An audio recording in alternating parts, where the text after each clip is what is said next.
Quoi de neuf du côté du déséquilibre significatif de l'ancien article L442-6-1 deuxièmement du Code de commerce? Un élargissement par l'ordonnance du 24 avril 2019 de son champ d'application. Le texte ancien visait tout producteur, commerçant, industriel ou personne immatriculée au répertoire des métiers comme auteur du déséquilibre significatif. Le texte issu de l'ordonnance vise toute personne exerçant des activités de production, de distribution ou de service. Il en résulte une extension du champ d'application du texte. Un professionnel libéral qui exerce une activité de service est désormais soumis au contrôle du juge portant sur le déséquilibre significatif. Il va falloir que les cabinets d'avocats revoient leurs conditions générales de service. Le bail commercial devrait rester hors du champ d'application du nouveau texte, car la Cour de cassation s'était fondée uniquement sur le fait que le bailleur n'avait pas une activité de service. Toutefois, certains bailleurs rendent des services de communication lorsque l'on songe aux baux commerciaux négociés dans le cadre de centres commerciaux par les bailleurs institutionnels qui rendent des services donc, de communication pour l'ensemble des preneurs.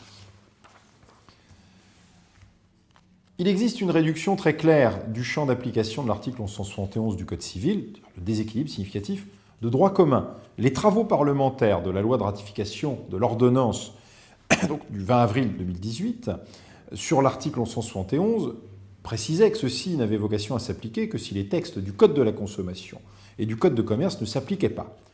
Cela réduit, du fait de cette extension du champ de l'article L442-6 ancien, bien entendu, le champ de l'article 1171.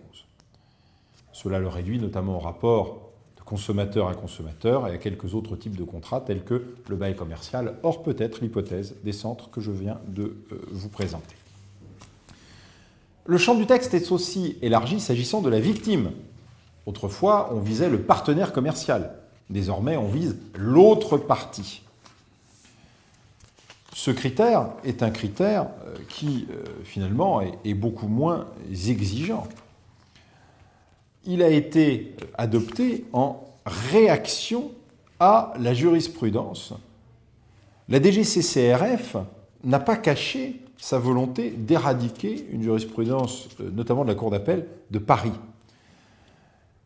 Le rapport du président au président de la République précisait que le premièrement de l'actuel L442-6 exige que l'auteur de la pratique obtienne un avantage sans contrepartie de son partenaire commercial, en exigeant notamment que le partenaire formalise la volonté des parties de construire une relation suivie, excluant par là même toute relation commerciale qui n'aurait pas vocation à être reconduite dans la durée.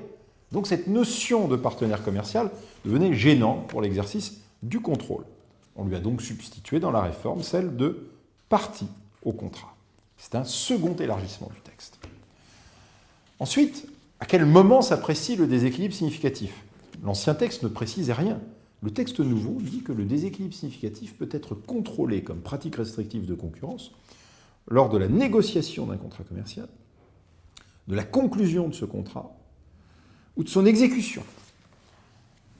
Alors, le gouvernement reconnaît qu'il consacre ici une modification du champ d'application qui sont appréhendés traditionnellement au stade de la négociation et de l'exécution.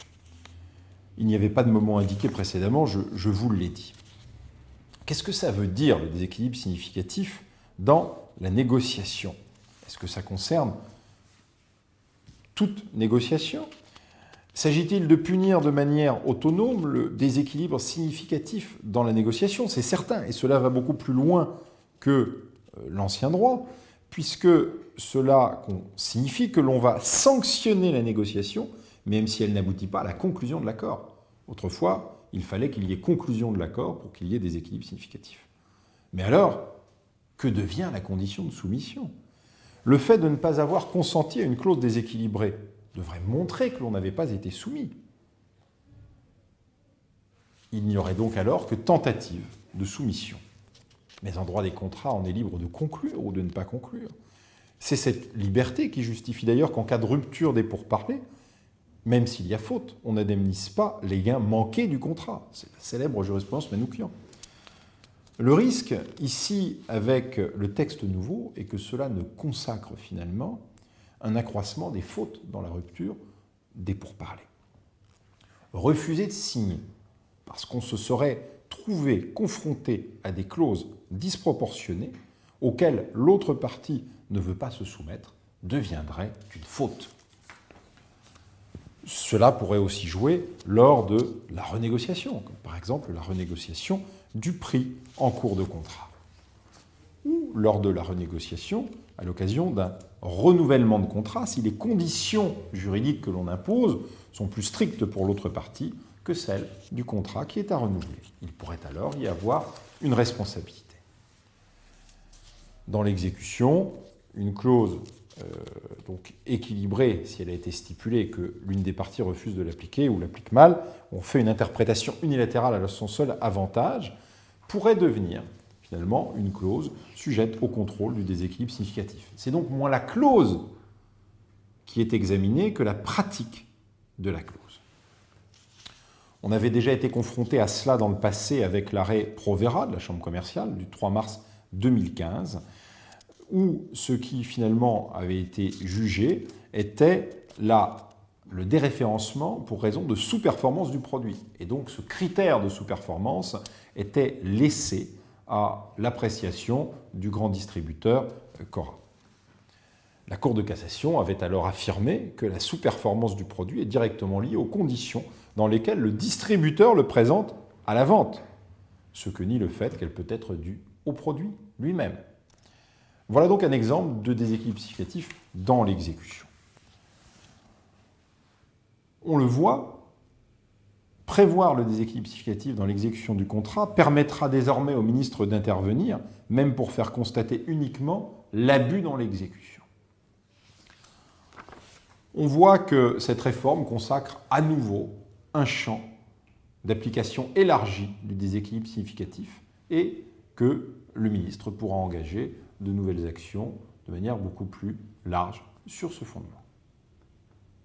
Les pratiques restrictives de concurrence deviennent donc encore plus stratégiques qu'elles ne l'étaient à la faveur de cette réforme du 24 avril 2019.